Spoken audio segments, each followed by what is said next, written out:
Hello guys, welcome to a new video. Today we're going to be doing Delta Force tips and tricks. This is mainly going to be aimed at players that are new, but people who are experienced and who have watched my content in the past, I'm sure you guys can find something that's useful to you in this video. If you guys like one of these tips, please let me know in the comments which one it was. I'm curious to hear what you guys haven't found out about this game yet. Tip number 1, looting. This is everybody's favorite thing to do in this game, whether it's killing players or finding that cool red out of a box. This is what drives people to continue to play Delta Force. To do that properly, you need to learn how to loot efficiently. A lot of people don't know where to go and how to path. What I'm here to tell you guys is that flight cases and safes are your best boxes to loot. So you want to try and figure out paths around the map based on where you spawn to where you can get to flight cases and safes first, and that is going to give you the best chances to find those high ticket items. Now, another thing is that jackets are actually some of the best keycard spawns in the game. So there is going to be keycard spawns on tables. So make sure you guys check any type of table, desk, cubicle.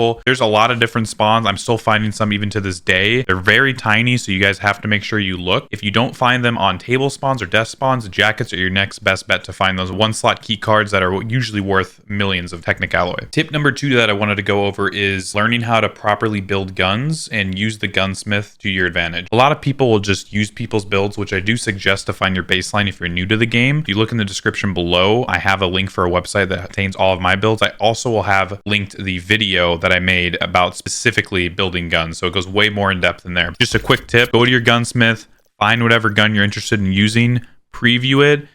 You can build out any type of gun, or you select a loadout and import it. This is where you can import codes from other players.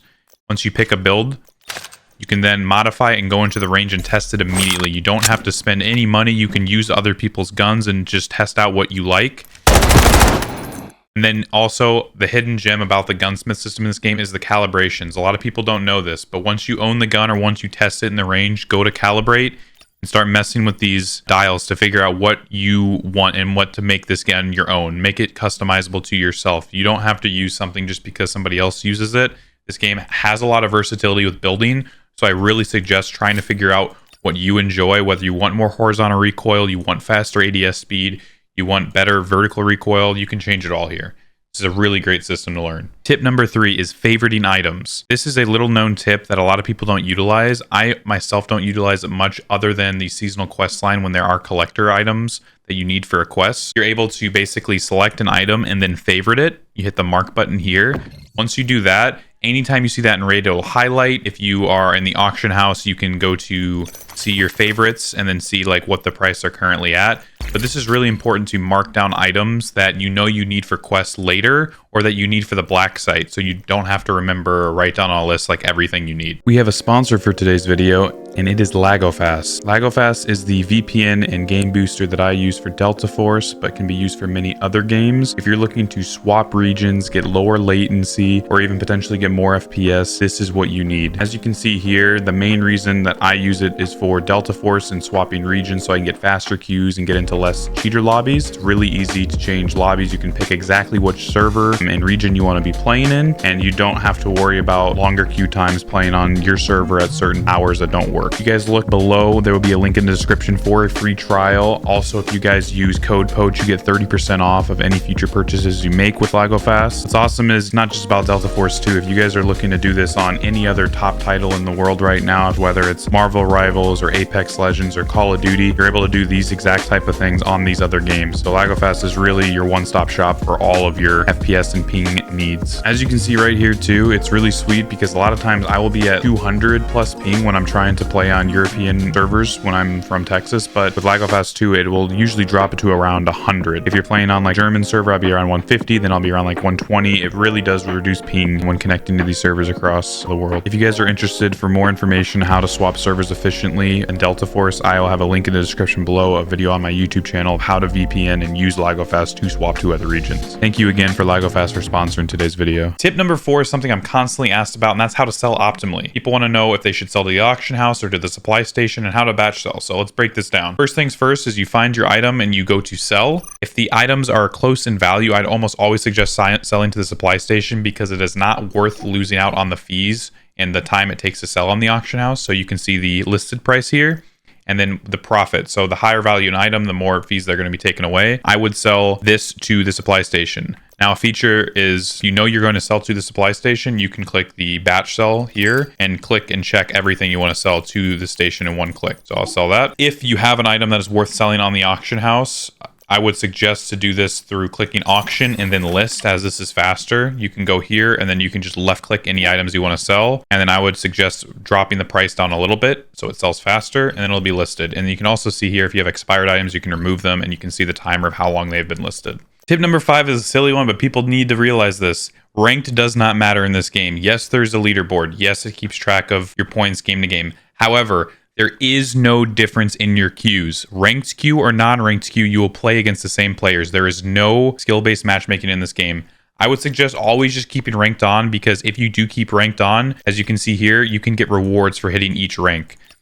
You get free money and free cosmetics. So you might as well keep it on. Tip number 6 relates to understanding what your kit should be and where you should spend your money and how to gear yourself. Starting off in easy, focus on trying to build better guns, as most people are going to feel pretty tanky in this mode, as purple armor is the maximum with blue ammo being the maximum in your kit. So I would focus on guns that feel comfortable to you and are easier to shoot. You're going to have to hit a lot of shots anyways. When you move on to normal, I would suggest also investing more into the gun and ammo, because armor will not matter as much unless you're wearing red in this mode. But you have to realize that it costs a lot to wear armor, like the higher tier armors, and you can keep a lot of your good ammo in your safe box. You're not forced to always risk all of your ammo, but you are forced to risk your armor. So I always tell people to invest more into your ammo, as I think that's the most valuable part of your kit. You will kill the fastest with the ammo. TTK does not depend on the armor that you are wearing. There's no bonuses for that. It's purely on the gun and the ammo. So try to focus on those in normal. And then finally in hard, you're going to have to break the bank sometimes. Absolutely, you need to be running gold ammo at the minimum. I think that sometimes bringing red bullets for a sniper is important as well. If you guys have the red armors, I know they don't sell for anything, so you might as well use them. Reds will save your life more often than not in individual fights. You won't make as much money, but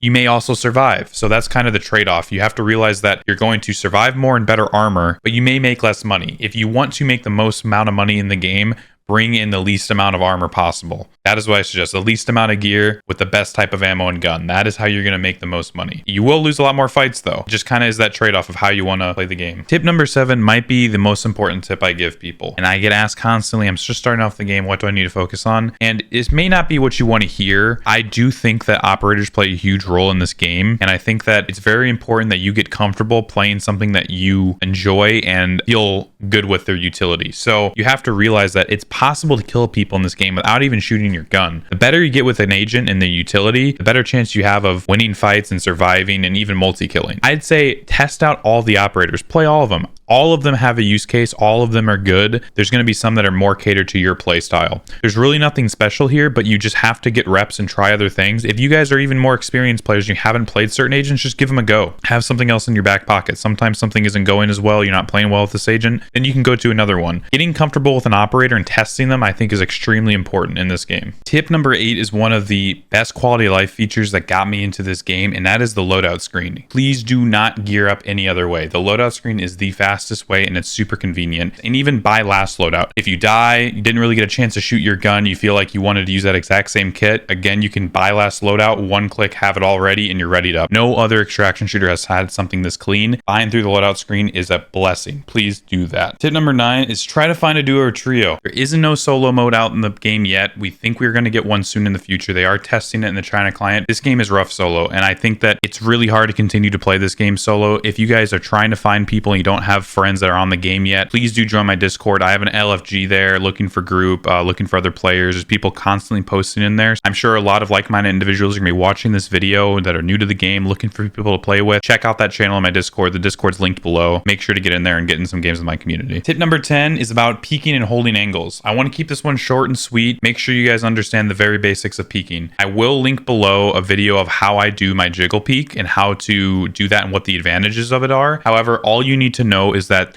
whoever is holding the angle has advantage in this game, but jump peeking is going to be the strongest way to peek somebody that is holding an angle trying to displace their crosshair. Right hand peeks are way better than left hand peeks. They can see more. It's just an issue with the camera, and this is very common in FPSs in this game. Just know if you're ever holding a left hand peek, you're leaning to the left. If somebody's peeking you with a right hand peek and lean to the right, they will see you first. Always try to hold angles on a right hand lean. Tip number 10 is all about audio. It is so important in this game to understand where players are and hear the type of ability they're using, or if they're healing, or if they're reloading. You will get a lot of kills purely based on audio. I suggest having binaural audio on. Always have HRT off on one of these settings. You can try object based, but I prefer just the regular one. And then also I would turn off copyright music playback. If you have this on, you will hear songs from airdrops, from wall breaker, from boss fights, from all kinds of different events in the game that are really cool, and the songs are really awesome. But a lot of times too, if you're fighting other people, you won't be able to hear anything.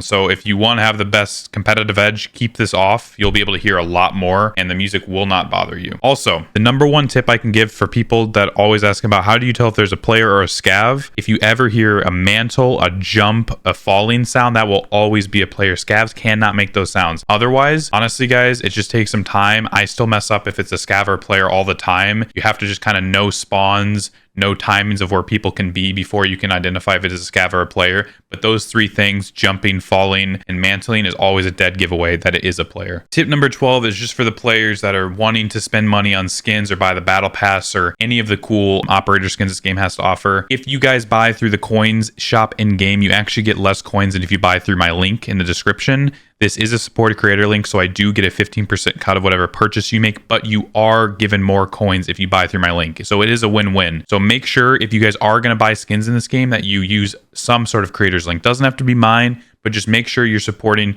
the creators while getting more coins. Other than that, I hope you guys have a great rest of your day. I will be releasing a ultimate beginner's guide soon, showcasing more tips and tricks like this, but also breaking things down way more in depth. So make sure you subscribe and like this video if you guys want to see that in the future soon.